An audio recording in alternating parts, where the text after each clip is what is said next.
Bonjour et bienvenue au bulletin de renseignement de Stylo News pour ce 15 avril 2026. Aujourd'hui, nous nous penchons sur la projection de puissance de la Chine dans la région Indo-Pacifique, une dynamique qui s'accompagne de risques d'escalade bien réels. Cette analyse est sponsorisée par ProWave AI, les concepteurs de la plateforme Stylo Intellops. Nous allons examiner ensemble une série d'événements qui dessinent une tendance claire, la montée des tensions maritimes impliquant la Chine.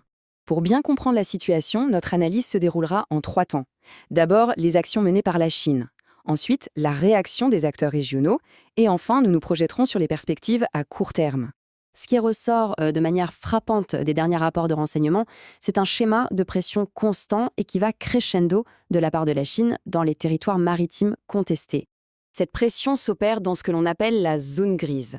Alors qu'est-ce que ça signifie? C'est une stratégie qui emploie des tactiques de coercition, comme l'utilisation de milices maritimes, des manœuvres navales intimidantes ou encore des cyberattaques. L'objectif est clair, éroder la résistance adverse au fil du temps, mais sans jamais franchir le seuil qui déclencherait une guerre ouverte. On observe donc que la Chine étend petit à petit son contrôle militaire de facto sur des zones stratégiques. Et cela passe non seulement par des démonstrations de force, mais aussi par des changements très concrets sur le terrain, notamment la fameuse construction d'îles artificielles. Et cette pression, elle se concentre principalement sur 2 zones géographiques bien précises. Voilà donc les 2 théâtres d'opération principaux que nous allons examiner. D'un côté, le détroit de Taïwan et de l'autre, la mer de Chine méridionale. 2 points chauds qui, vous allez le voir, sont intimement liés. Près de Taïwan, la pression militaire est quasi constante. Les rapports confirment une activité soutenue des navires et des avions de l'armée populaire de libération, avec de multiples franchissements de la ligne médiane du détroit. Cette pression militaire s'accompagne aussi d'opérations d'influence politique. Mais un point est essentiel à souligner, pour l'heure, aucun indicateur à haute confiance ne laisse présager une invasion imminente. Si on se déplace maintenant en mer de Chine méridionale, l'atmosphère est tout aussi chargée. Les incidents se multiplient, que ce soit via la construction sur des récifs disputés ou des face-à-face tendus entre les marines des différents pays. Chaque action chinoise entraîne quasi systématiquement des protestations diplomatiques de la part de ses voisins. Et ce qui est particulièrement révélateur ici, c'est la guerre des narratifs. Prenons un incident récent, les Philippines dénoncent le verrouillage radar d'un navire chinois comme un acte provocateur. La Chine, de son côté, rétorque que les Philippines fabriquent des provocations pour se poser en victime. On a donc 2 récits complètement opposés, ce qui illustre parfaitement le niveau de friction diplomatique. En parallèle, un autre développement majeur, des rapports récents font état d'une reprise de la poldérisation à grande échelle, cette fois sur le récif d'Antelope. L'objectif semble être la création d'une base capable d'accueillir des moyens navals et aériens importants, ce qui changerait durablement l'équilibre des forces. Face à ces manœuvres, il fallait s'y attendre. La région ne reste pas inactive. Une réponse coordonnée commence à prendre forme. Cette réponse se manifeste de plusieurs manières.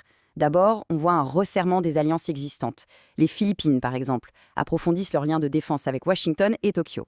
Le Japon, de son côté, déploie sa propre force opérationnelle dans la région.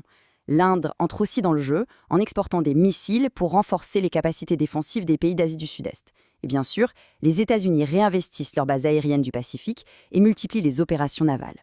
Alors avec tous ces éléments en tête, que faut-il surveiller? Quels sont les indicateurs qui nous diront dans quelle direction la situation évolue? Il y a 4 points cardinaux à observer de près. Premièrement, sur le plan diplomatique, y aura-t-il des avancées sur le fameux code de conduite en mer de Chine méridionale? Deuxièmement, sur le plan militaire, il faudra suivre la fréquence et l'échelle des manœuvres chinoises autour de Taïwan. Troisièmement, observer si la militarisation des récifs se poursuit. Et enfin, 4e point, l'ampleur des exercices militaires conjoints menés par les États-Unis et leurs alliés. Tout ceci nous amène à une question fondamentale. Dans ce contexte de remilitarisation et de durcissement des alliances, les canaux diplomatiques seront-ils suffisants pour prévenir une erreur de calcul qui pourrait avoir des conséquences dévastatrices? Pour une analyse plus complexe de ces dynamiques complexes, nous vous invitons à écouter notre bulletin de renseignement dans son intégralité. Il est disponible sur votre plateforme de podcast habituelle ou en suivant le lien qui accompagne cette présentation.